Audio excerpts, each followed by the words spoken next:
যে জানানোর জন্য ভগবান আসছেন সেটা হচ্ছে কি না সাধু সঙ্গ সর্বশাস্ত্রে কয় লবমাত্র সাধু সঙ্গ জীবের সর্বসিদ্ধি হয়। আমার পেছনেই রয়েছে দেখুন সুন্দর একটা চিত্র, একটা যেখানে 144 বছর পরে গোটা পৃথিবীর দেশ থেকে সমগ্র ব্রহ্মাণ্ড থেকে প্রায় 70 কোটি ভক্তবৃন্দ যেখানে একত্রিত হলেন কুম্ভ স্নানে। 144 বছর পরে এই মহাযোগ এসেছিল, আবার এসেছে, আবার 144 বছর পরে আসবে। তখন আমরা কেউ থাকবো না বাবা। আমাদের ভাগ্য যে আমরা শুনতে পেলাম, দেখতে পেলাম। আপনারা অনেকে আছেন যারা কুম্ভে স্নান করে এসেছেন, আপনারা মহাভাগ্যবান। শুধু স্নান করা, ওখানে গঙ্গা যমুনা সরস্বতী ত্রিবেণী সঙ্গমে।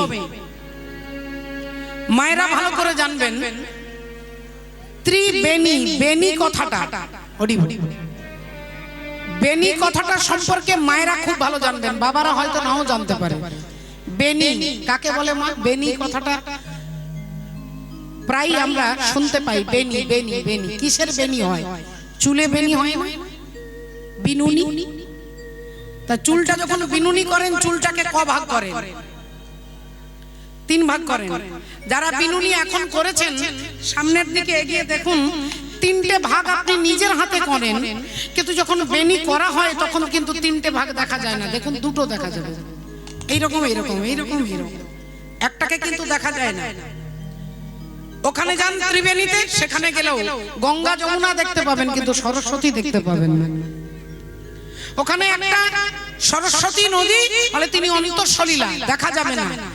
চুলের মধ্যে বেণী বলে তাতে 3টে ভাগ দেখা যাবে না। আপনি নিজের হাতে 3টে ভাগ করবেন, কিন্তু একটা ভাগকে দেখা যাবে না।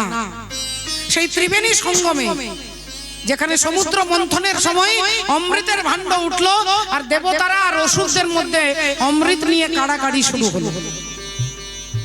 দেবতারা বলছে আমরা অমৃত পাবো, অসুরগণ বলছে আমরা ছেড়ে দেবো কেন, পরিশ্রম তো আমরাও করেছি। এই অমৃতের কলসি নিয়ে কাড়াকাড়ি শুরু হলো। দেবরাজ ইন্দ্র কি করলেন? চালাকি করে অমৃতের ভাণ্ডটা তার ছেলের হাতে দিয়ে দিলেন, বললেন পালিয়ে যা। ছেলের নাম কি না? ছেলের নাম হচ্ছে জয়ন্ত। ছেলের নাম জয়ন্ত। আর সেই জয়ন্ত কি করলেন? কাক রূপ সেজে, কাক সেজে ঠোঁটে করে কলসিটা নিয়ে উড়তে উড়তে যাচ্ছে। ওই উড়তে উড়তে যেতে যেতে কলসি থেকে 4 জায়গায় 4 ফোঁটা অমৃতের বিন্দু পড়েছিলেন। তাই 4 জায়গাতেই কুম্ভ হয়। আপনারা জানেন, এক হচ্ছে হরিদ্বার, এক হচ্ছে প্রয়াগ ত্রিবেণী, এক হচ্ছে নাসিক, আর এক হচ্ছে ত্রয়ম্বকেশ্বর, উজ্জয়িনী যাকে বলে। তাহলে এই 4টে জায়গায় 4টে অমৃতের বিন্দু পড়লো।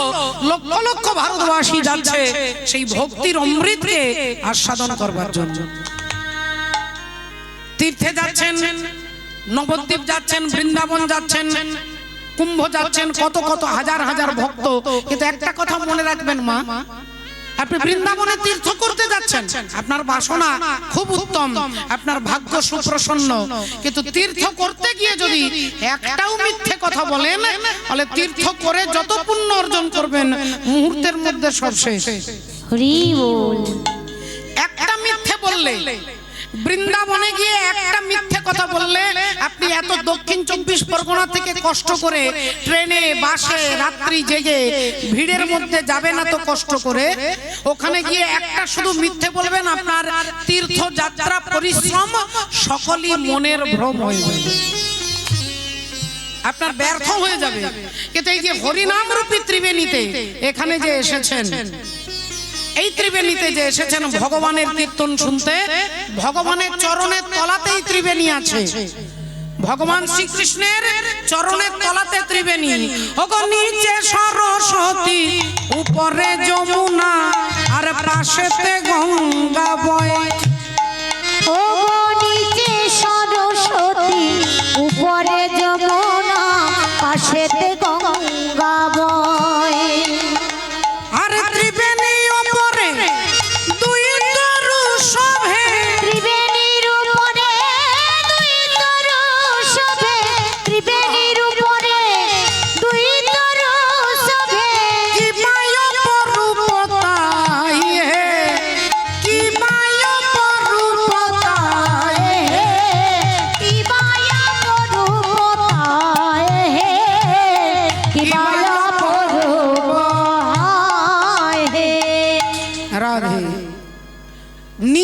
সরস্বতী, ওপরে যমুনা। ভগবান শ্রীকৃষ্ণের চরণের তলাটা লাল, তাই নিচটা হচ্ছে সরস্বতী, সরস্বতীর জল লাল, ওপরে যমুনা। চরণের ওপরটা হচ্ছে নীল, নীল হচ্ছে যমুনার জল, ওরে নীল যমুনার জল। তাহলে যমুনা হচ্ছে ওপর, নিচটা হচ্ছে সরস্বতী, আর পাশে হচ্ছে গঙ্গা, অর্থাৎ চন্দন দেওয়া আছে চরণে, চন্দনের রং ঘোলাটে হলুদ, গঙ্গার জল হচ্ছে ঘোলাটে। তাহলে সেই ত্রিবেণী সঙ্গমে আজকে নামরূপী ত্রিবেণী সঙ্গমে আপনারা স্নান করতে এসেছেন। সকাল থেকে সকাল পর্যন্ত আপনারা এই নামরূপী সলিলে অবগাহন করবার জন্য এসেছেন। এখানে বলে এখানে যত পাপী তাপী দুরাচারী সব মুহূর্তের মধ্যে নামের মধ্যে পবিত্র হয়ে যাবে। এক কৃষ্ণ নামে জীবের যত পাপ হরে, পাপীর সাধ্য নাই জীব তত পাপ করে। হরি বল। পাপীর সাধ্য নাই জীব তত পাপ করে। ওই পূর্ণিমার চন্দ্র যিনি কিরণ প্রকাশ, ওই না পূর্ণিমার চন্দ্র যিনি কিরণ প্রকাশ, পূর্ণিমার চন্দ্র যিনি কিরণ প্রকাশ, ও গো তোরা দেখে যাহা,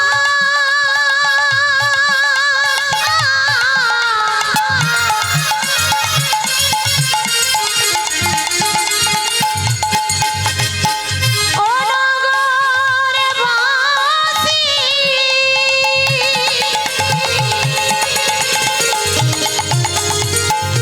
দেখে যা,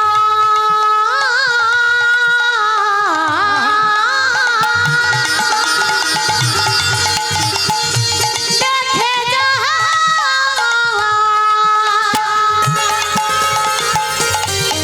ওই পূর্ণিমার চন্দ্র যিনি কিরণ প্রকাশ, ওই পূর্ণিমার চন্দ্র যিনি কিরণ প্রকাশ, আর দূরে গেল অন্ধকার পাইয়া নৈরা, ও গো দূরে গেল অন্ধকার পাইয়া নৈরাত, দূরে গেল অন্ধকার পাইয়া নৈরাত, আধার দূরে যাবে হে, আধার দূরে যাবে হে, আধার দূরে যাবে হে, আধার দূরে যাবে হে, ওই গোরা চাঁদের উদয় হলে, আধার দূরে যাবে হে, গোরা চাঁদের উদয় হলে, আধার দূরে যাবে, গোরা চাঁদের উদয় হলে, হরি হরি হরি, গোরা চাঁদের উদয় হলে, হরি হরি হরি, গোরা চাঁদের উদয় হলে, হরি হরি হরি, গোরা চাঁদের উদয় হলে, আধার দূরে যাবে হে, আধার দূরে, ও গো দূরে গেল অন্ধকার পাইয়া নৈরাত, দূরে গেল অন্ধকার পাইয়া নৈরাত।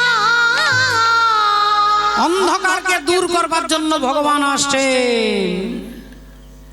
কোন ভাগ্যে কোন জীবের শ্রদ্ধা যদি হয়, তবে তো সেই জীব সাধু সঙ্গ করয়।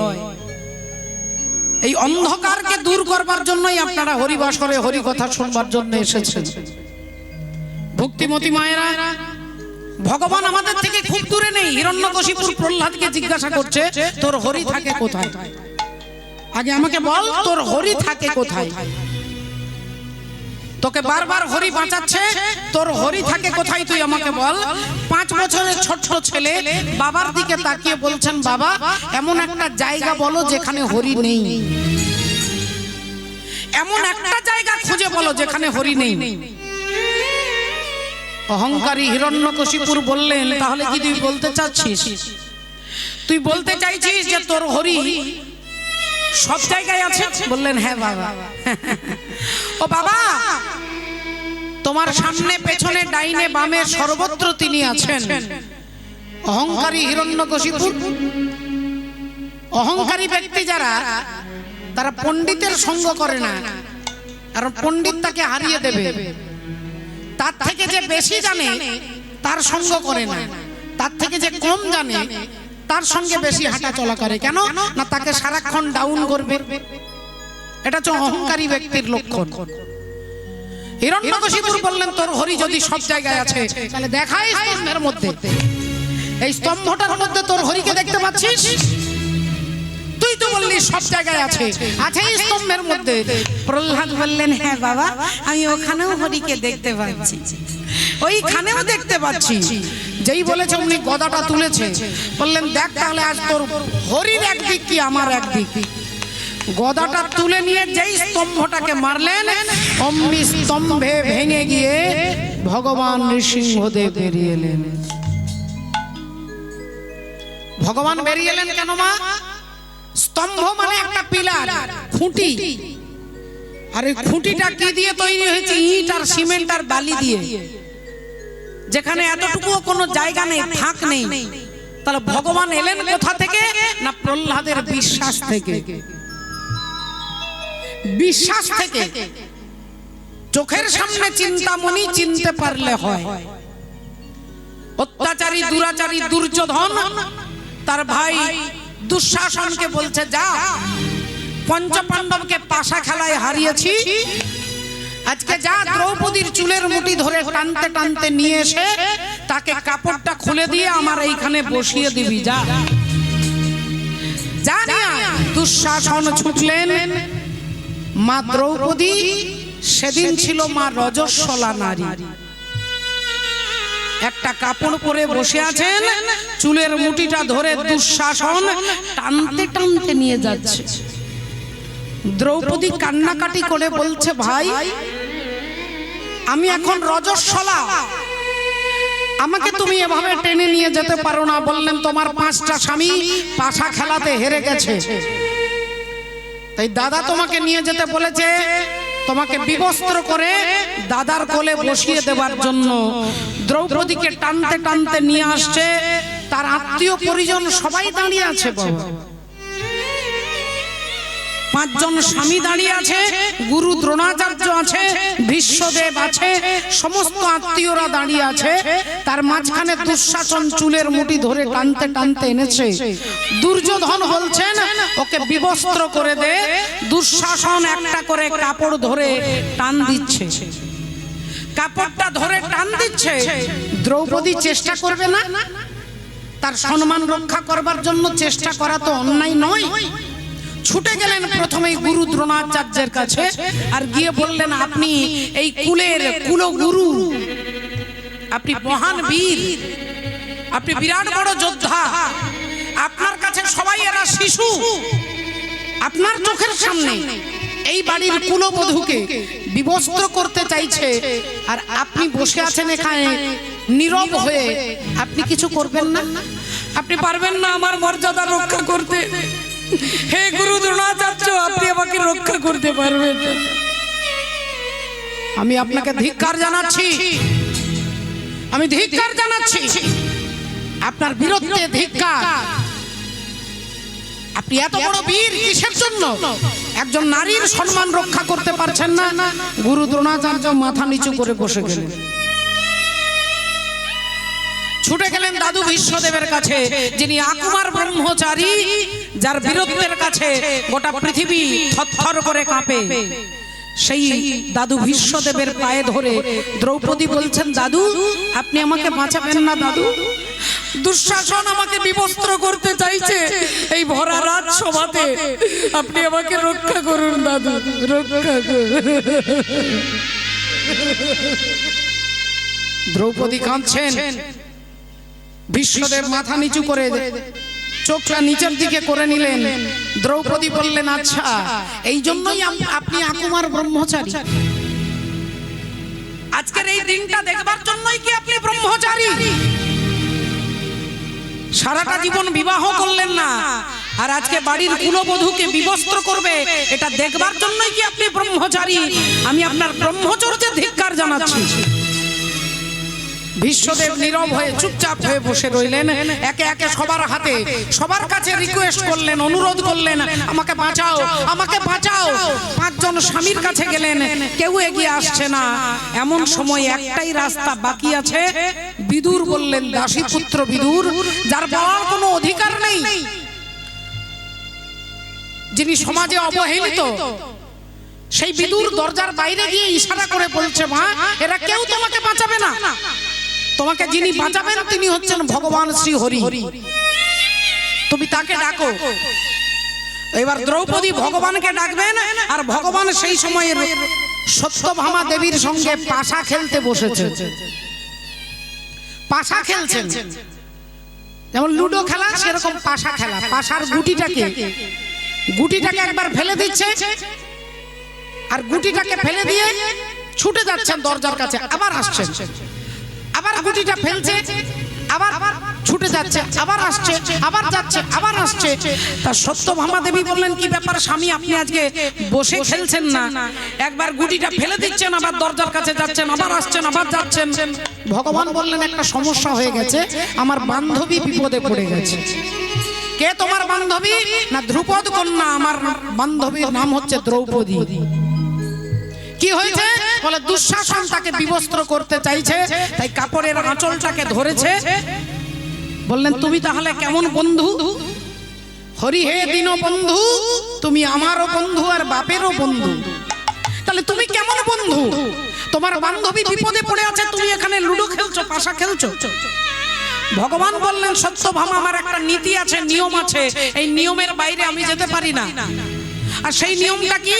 না দ্রৌপদী সমস্ত আত্মীয়ের কাছে যাচ্ছে, যারা ওকে কেউ বাঁচাতে পারবে না, দ্রৌপদী তাদের কাছে যাচ্ছে।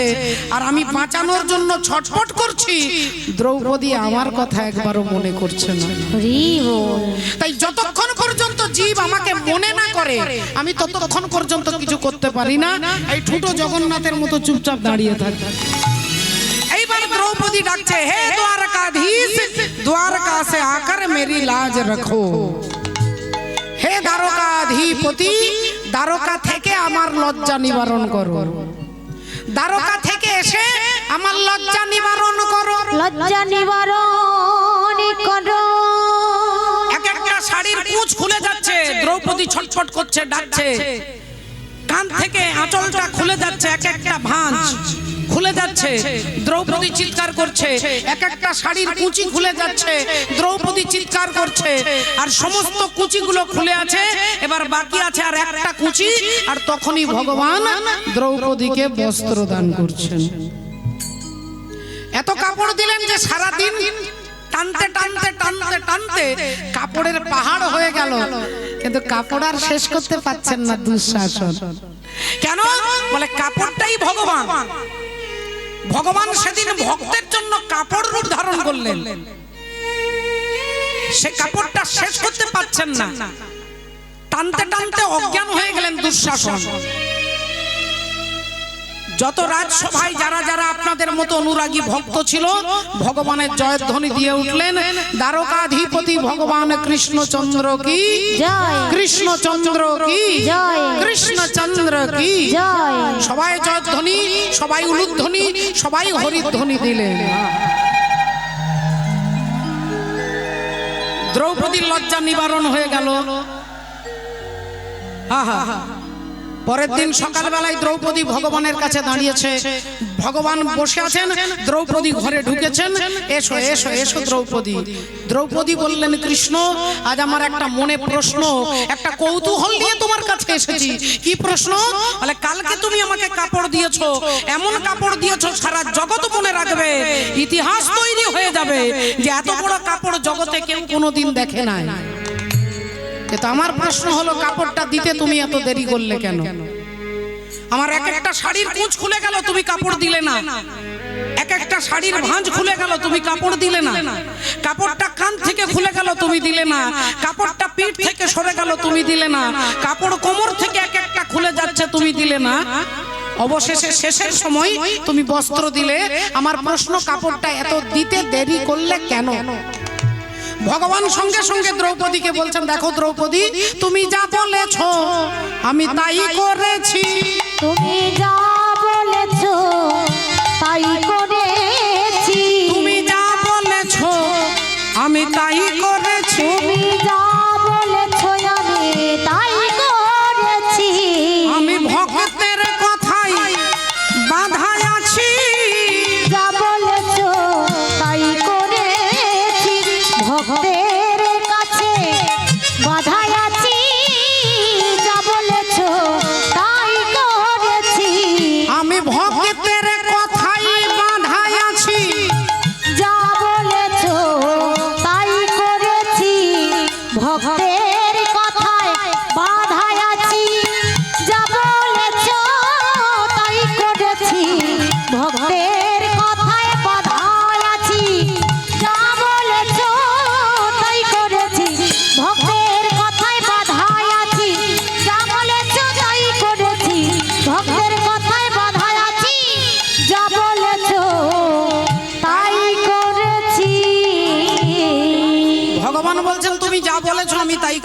তোমার কথার বাইরে আমার বেরোনোর ক্ষমতা নেই। ভক্ত আমার মাতা পিতা, ভক্ত আমার গুরু, ভক্তই আমার নাম রেখেছেন বাঞ্ছা কল্পতরু।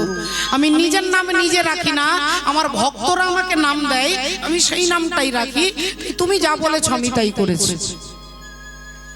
দ্রৌপদী বললেন, আজকে এখানে অনেক বাবা মায়েরা দাঁড়িয়ে আছে, বসে আছে, তুমি সকলের সামনে বলো, আমি কি তোমাকে কালকে বলেছিলাম যে কাপড়টা দিতে তুমি একটু দেরি করবে? বললেন না। আমি কি বলেছিলাম যে একবার বলার সাথে সাথে তুমি কাপড়টা দিও না? বললেন না। তাহলে তুমি কেন বলছো আমি যা বলেছি তুমি তাই করেছো? ভগবান বললেন, দ্রৌপদী কালকে তুমি কি বলেছিলে একবার সবার সামনে আবার সেই কথাটা রিপিট করো। কালকে তুমি কি বলেছিলে? বলে আমি পরিষ্কার বলেছিলাম, হে দ্বারকাধীশ, দ্বারকা সে আকার মেরি লাজ রাখো, দ্বারকা থেকে এসে আমার লজ্জা নিবারণ করো, দ্বারকা থেকে এসে আমার লজ্জা নিবারণ করো, হে দ্বারকার রাজা, দ্বারকা থেকে এসে আমার লজ্জা নিবারণ করো। ভগবান বললেন ওই কথাটা তুমি পয়েন্ট আউট করো। তুমি ওই যে কথাটা বললে দ্বারকা থেকে এসে লজ্জা নিবারণ করো, আমি তোমার হস্তিনাপুরেই দাঁড়িয়েছিলাম। তোমার যখনই কাপড়টা ধরে দুঃশাসন টান দিয়েছে আমি তখনই কাপড়টা দিতে যাচ্ছিলাম, কিন্তু তুমি বারবার একটাই কথা বলছো, দ্বারকা থেকে এসে লজ্জা নিবারণ করো, দ্বারকা থেকে এসে লজ্জা নিবারণ করো। আমি ভাবলাম তাহলে হস্তিনাপুর থেকে দাঁড়িয়ে ডাইরেক্ট কাপড় দিলে তুমি নেবে না, তাই কাপড়টা নিয়ে ছুটলাম দ্বারকা, আবার দ্বারকা থেকে হস্তিনাপুর, এই যেতে আর আসতে এর মধ্যে তোমার 16 বার বলা হয়ে গেছে। তুমি যদি মনে করো যে আমি শুধু বৃন্দাবনে থাকি, তাহলে দক্ষিণ 24 পরগনা আসতে আমার একটু দেরি হবে। আমি ট্রেনে চড়বো, মথুরা স্টেশন যাব, হাওড়া স্টেশনে নামবো, তারপরে বাসে করে আসবো, আমার দেরি লাগবে। আর তুমি যদি ভাবো যে তিনি সর্বত্র আছে, ওই প্রহ্লাদের মতো দৃঢ় প্রতিজ্ঞ, বললেন এই স্তম্ভটার মধ্যেও আছে, ওই স্তম্ভের ভেতর থেকে ভগবান বেরিয়ে আসছে। তাই তোমার বিশ্বাস, যদি তুমি ভাবো আমি শুধু ঠাকুর ঘরে থাকি, তাহলে আমি ঠাকুর ঘরেই থাকবো, আমি রান্না ঘরে যাব না। আর যদি তুমি ভাবো তিনি সর্বত্র আছেন, তাহলে তুরন্ত তুমি যখন ডাকবে আমাকে তখনই সেখানে গিয়ে দাঁড়াতে হবে। তাহলে তোমার ভাব যেমন আমার, তোমার লাভ তেমন হবে। ভক্তিমতী মায়েরা এই কারণে বলছেন রাধে রাধে। মাননীয় ভক্তমণ্ডলী ভক্তিমতী মায়েরা, এ দেহের পূর্ব পশ্চিম উত্তর দক্ষিণ, আর কোন দিকে হয় বৃন্দাবন, আমি তত্ত্ব কথা শুনবো বলে মনে আকিঞ্চন।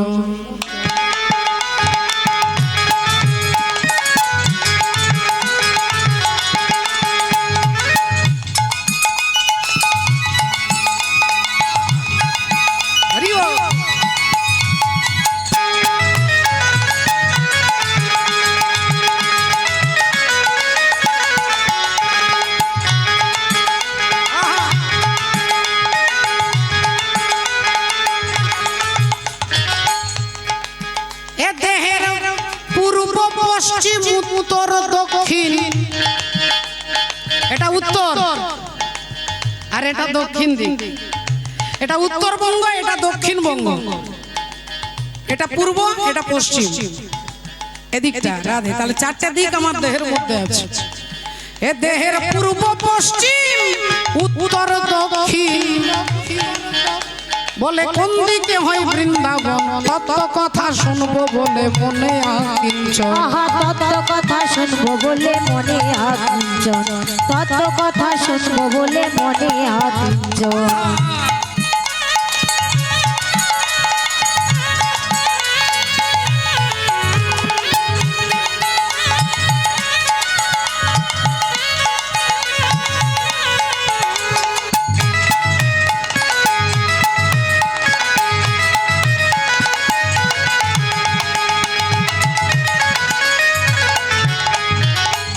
বলছে মা গো দেখো, বৃন্দাবন কত ক্রোশের বৃন্দাবন হয় মা? কত ক্রোশ হয়? 84 ক্রোশ। অনেকে পরিক্রমণ করেওছেন, যারা করেছেন তাদের পায়ে ধরে আমার কোটি কোটি আপনার পায়ের ধুলো আমি যেন জন্মে জন্মে মাথায় নিতে পারি। 84 ক্রোশ বৃন্দাবন শাস্ত্রে আছে শোনা। আর পায়ের বুড়ো আঙ্গুল থেকে মাথা পর্যন্ত গুনে দেখুন 84 আঙ্গুল।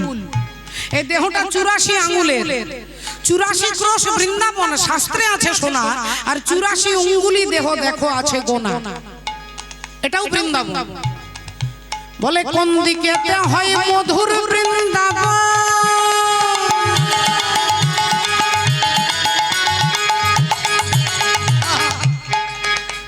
আর কোনখানেতে রাধা শ্যামের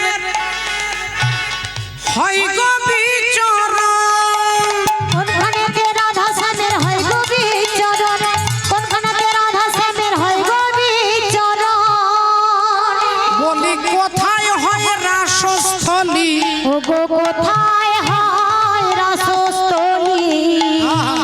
বলে কোনখানেতে হয় গো রাসস্থলী। রাস কোথায় হয়? পঞ্চক্রোশ, 5 ক্রোশ জায়গায় গোবিন্দের রাধা গোবিন্দের রাস। বলি কোথায় হয় রাসস্থলী, আর কোথায় হয় মধুর বৃন্দাবন।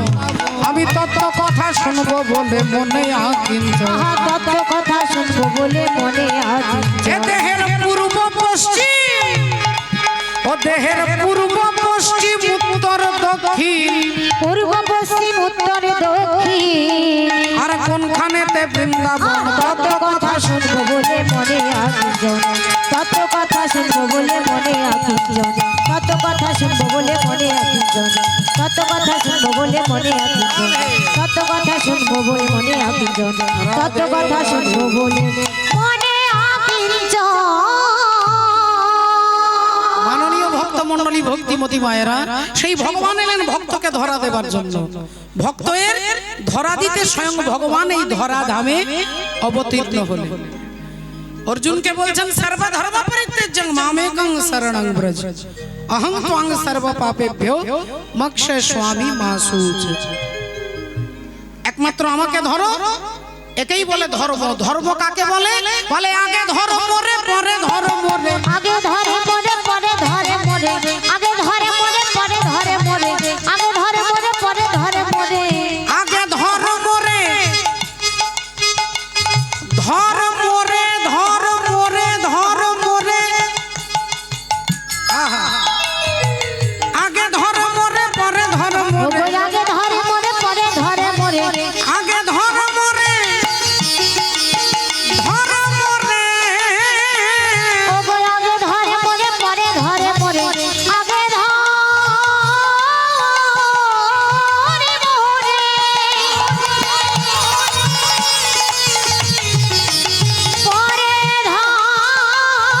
ধরে মরে, আগে ধরে মরে পরে ধরে মরে, আগে ধর মোরে, পরে ধর মোরে। আগে ধরে মরে পরে ধরে মরে।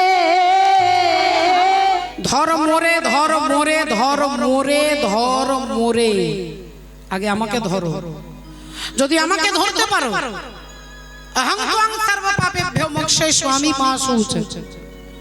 শ্রদ্ধেয় বাবা ঠাকুর, মাননীয় ভক্ত মণ্ডলী ভক্তিমতী মায়েরা, যে শাস্ত্রের চরণ প্রান্তে আমরা এসে বসেছি ভগবানের গুণানুকীর্তন শুনবার জন্য। ভগবান সবাইকে কৃপা করেছেন বাবা, সেই কৃপাটা আমরা বুঝতে পারছি না।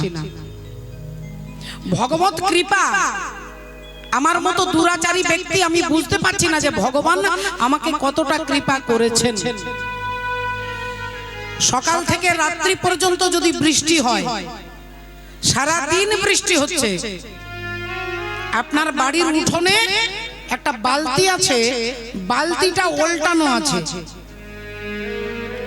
বালতিটা উপুড় করা আছে, উল্টানো আছে। এবার যদি সকাল থেকে রাত্রি পর্যন্ত বৃষ্টি হয়, ওই বালতির মধ্যে এক ফোঁটাও জল থাকবে মা? উল্টানো আছে। আচ্ছা, ওটা যদি সোজা থাকতো, বলে বালতিটা ভরে গিয়ে জল উছলে পড়ে যেত। তাহলে বালতির মুখটা ঘোরানো আছে, তাই এক ফোঁটাও জল ধরতে পারছে না। তেমনি ভগবানের দিকে আমরা মুখটা ঘুরিয়ে রেখেছি, মুখটা ঘুরিয়ে রেখেছি সংসারের দিকে, ভগবানের দিকে পিছন করে আছে। এই কারণে ভগবত কৃপা এটা আমরা বুঝতে পারছি না। আপনারা যদি কেউ মনে করেন যে কীর্তন শুনলে বা কীর্তন করালে আমার একতলা বাড়ি দুতলা হয়ে যেত, রাধে রাধে। ও বাবা ঠাকুর, এটা কোশমিন কালেও সম্ভব নয়। সারা জীবন কীর্তন শুনলে আপনার প্রারব্ধে যদি না থাকে আর সারা জীবন যদি ভগবানের বিরুদ্ধে চলেন, যদি আপনার প্রারব্ধে ভাগ্যে থাকে, আপনি 4 তলা বিল্ডিং এর মালিক হতে পারেন। গ্রামে এরকম অনেক মানুষ আছে কোটি কোটি টাকার মালিক, ভগবানের নামে 50 টাকাও দিতে চায় না, অথচ কোটি টাকার মালিক। প্রতিটা ছেলে, বাড়ির ছেলে চাকরি করে। আপনারা অনেক সময় বলেন, মা ওই লোকটা ভগবানকে মানে না, জানে না, কোনো আচার আচরণ করে না, অথচ ভগবান তাকে 4 তলা বাড়ি দিয়েছে। বলে ভগবান দেয়নি বাবা, তার প্রারব্ধ। শিশুপাল ভগবান কৃষ্ণকে সকাল থেকে রাত্রি পর্যন্ত 99টা গালি দিতেন, গুনে গুনে 99টা গালি গালাজ করতেন। চোর, লম্পট, ছোট লোক, কালো, মূর্খ, কত রকমের বলতেন। 99টা গালি প্রতিদিন দিতেন, প্রতিদিন ভগবানের নিন্দা করতেন। কিন্তু সেই শিশুপাল কোথাকার রাজা ছিলেন? বলে চেদি রাজ্যের রাজা। চেদি রাজ্যের রাজা হচ্ছে শিশুপাল। তাহলে রাজা মানে তো সে ভিখারি নয়। সকাল থেকে রাত পর্যন্ত ভগবানকে গালি দিত, সে কি করে রাজা হলো? এটা তার প্রারব্ধ। তাই আপনার প্রারব্ধে, আপনার ভাগ্যে যদি থাকে, ভগবানকে মানলেও 4 তলা হবে, না মানলেও 4 তলা হতে পারে। কিন্তু ভগবানকে মানলে আর না মানলে পার্থক্যটা কোথায়?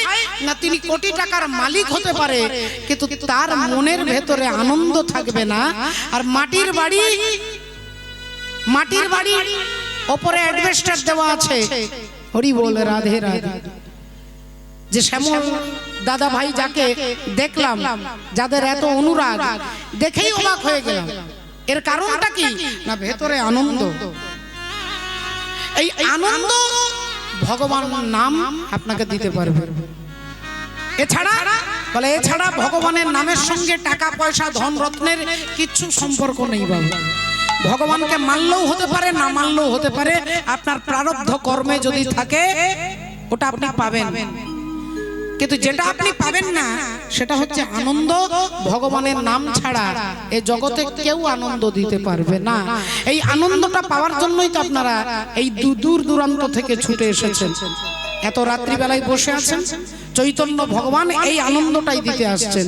হাসি মাখা বদনে আরে ছল ছল নয়নে, ওগো আনন্দ কাননে মন ভ্রময় নিবার।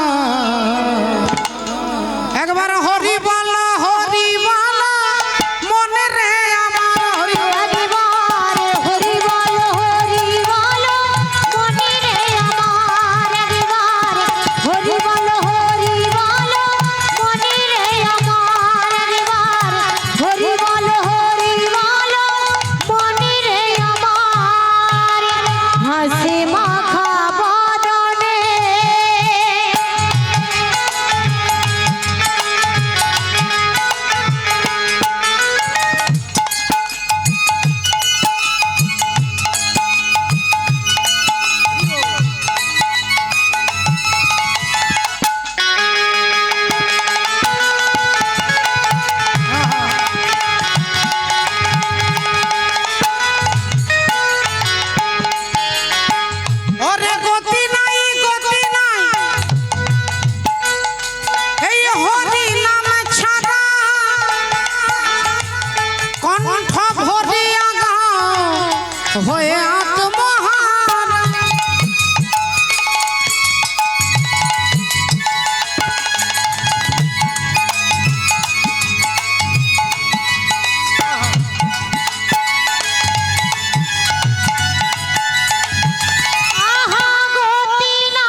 পুড়িতেছে মানুষের কত অহংকার। হরি বল মনি রে আমার একবার, হরি বল মনি রে আমার একবার, হরি বল মনি রে আমার একবার, হরি বল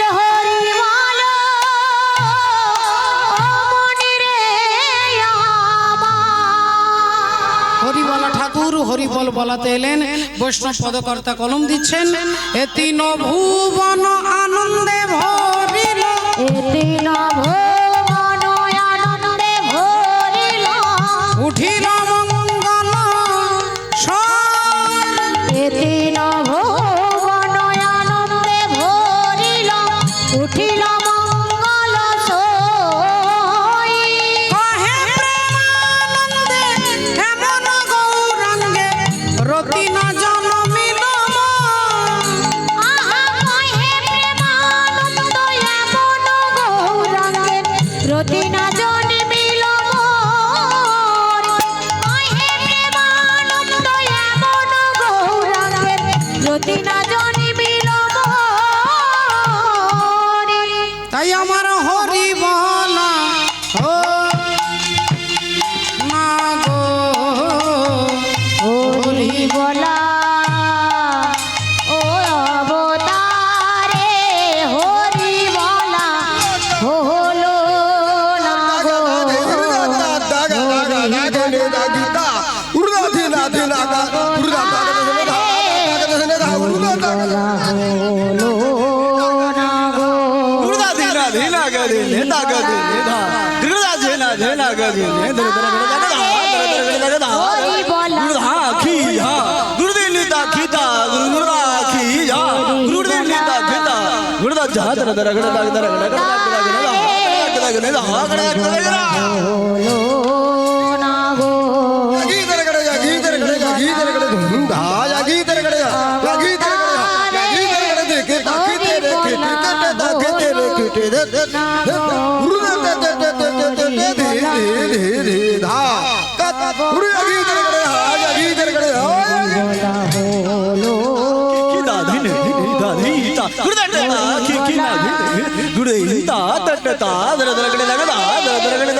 হলো না গো, হরি বলা অবতারে, হরি বলা হলো না গো, হরি বলা অবতারে হরি বলা হলো না গো, হরি বলা অবতারে, হরি বলা হলো না গো, হরি বলা অবতারে, হরি বলা হলো না গো, হরি বলা অবতারে, হরি বলা হলো না গো। জয় জয় জগৎ গুরু, জগতি গুরু তুমি বাঞ্ছা কল্পতরু, বলে পতরু, সিক্ত কর তপ্ত মরু করুণা তোমার। করুণা তোমারি, তুমি মাতা তুমি পিতা তুমি জগতের ত্রাতা, রাতা কেহ নাই তোমা ভিন্ন ইয়া। কেহ না